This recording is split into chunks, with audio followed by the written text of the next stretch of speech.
Greetings, YouTube.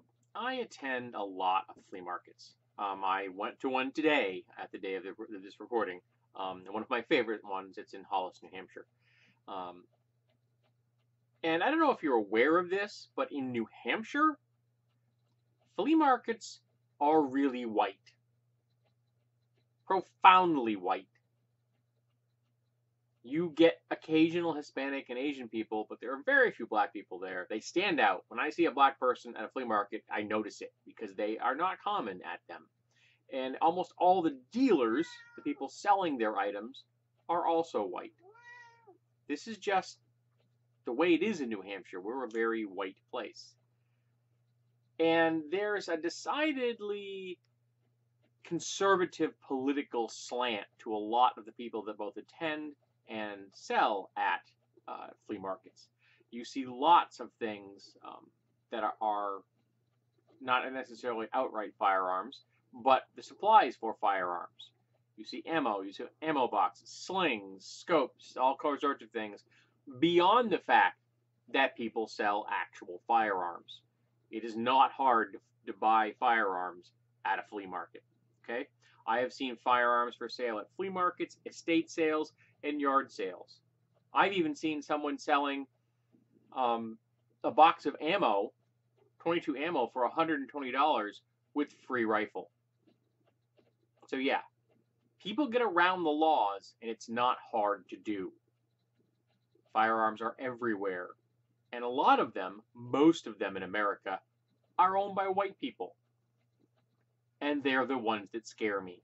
When I'm at a flea market and I see the open carry advocates walking around with their Glocks on display, I do not feel safe around them at all.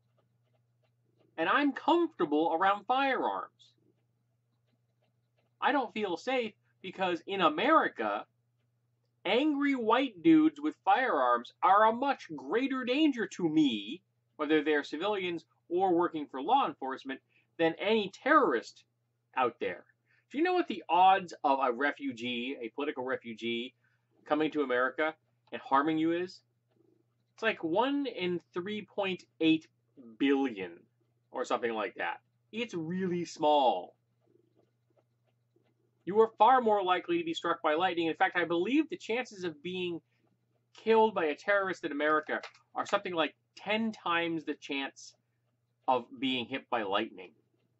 Tiny. But people are worried about it because the news harps on it, particularly the AM radio stations and all the conservative stations out there, all their pundits, all the mainstream media, which is at best neutral on these topics and is often very, very much conservative. And then, of course, you have the political propaganda channel of Fox News. That's the conservative propaganda channel. That's all Fox News is. They are not a news channel. They are a propaganda channel. And all of them tell white people in America, you are in danger from people that aren't white. When in reality, that's bullshit. Now, before any of you out there start telling me, well, black people have high crime rates. No. What black people have in America is high arrest rates. That does not mean they have a higher degree of criminality than white people do. There's a difference there. They are arrested more often than white folks. They are charged more often. They are found guilty more often, and they are given harsher sentences more often. That does not mean that they are more criminal. It just means that we have an incredibly white supremacist legal system. It supports and defends white people at the cost of everybody else. And don't give me the bullshit about, well, black people killing black people. Every single ethnic minority and every ethnic majority kill their own. Black people kill black people, white people kill white people. You get the point. That's just what happens. You kill the people you live near.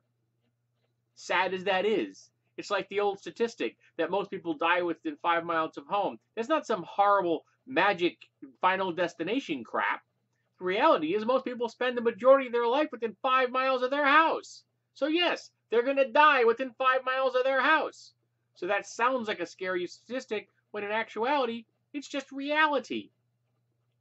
If you spent all of your time inside, the chances of you dying inside are probably pretty good. So it's the folks out there wandering the flea markets and the city streets of my town and everywhere else I go. It's the angry white people I see with firearms. And now, because in New Hampshire, you can carry a firearm without a concealed permit. You can carry it concealed. Now they're everywhere.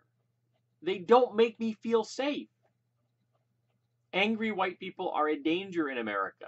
And I am tired of people giving them this wonderful benefit of the doubt when it's them that's causing the majority of the shootings in America. When it comes to mass shootings, it's like something like 70% of them are committed by white dudes. But nobody wants to talk about that, particularly the NRA. The NRA is okay about black people being gunned down. Absolute silence on that topic. Even if they are carrying a legal firearm they have a permit for. Even if they are carrying a toy firearm. They're still okay if black people get gunned down in the streets by citizens or the police. And they're completely okay with white people walking around with AR-15s and Glocks out in the open. That's just ducky.